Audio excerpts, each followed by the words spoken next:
Hi everyone, Dr. Ann Madden here from Proximity Telehealth. So we're starting a 7-day series on incontinence. This is something I see that happens so often after women have babies.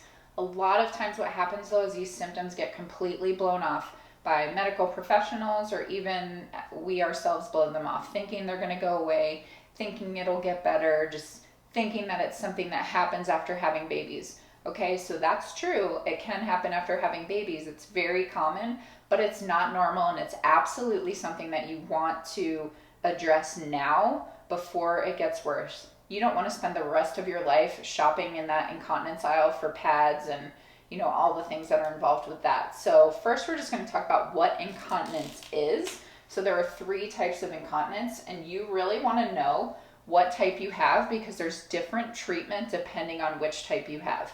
Okay, so first, this is the most common that we see for women after babies is stress urinary incontinence. So that is typically what happens when you cough, sneeze, jump, when you add any sort of stress or pressure down and you have leaking. That is what stress urinary incontinence means.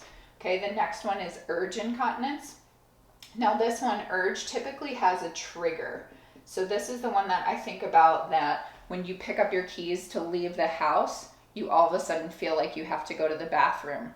Or when you get home and go to open your garage door, you feel like you have to go to the bathroom. There is some sort of trigger that makes you feel like you have to go to the bathroom. That is an outside external trigger. Okay, and then finally the last one is mixed. And this is typically when you have both.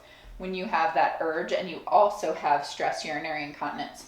So it's really important because we treat this one completely differently than we treat this one. So one of the ways that you can know which type you have is to start taking a bladder diary. So I'm attaching at the bottom of the video a link so that you can go get the bladder diary that we use with all of our patients. I want you to use that bladder diary for 3 days. Use it for 2 weekdays and 1 weekend day. I want you to track your leaking. So track when it's happening, track what you're doing, and track fluids and what you're eating.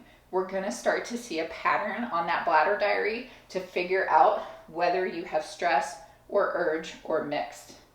All right, stay tuned for video 2 tomorrow.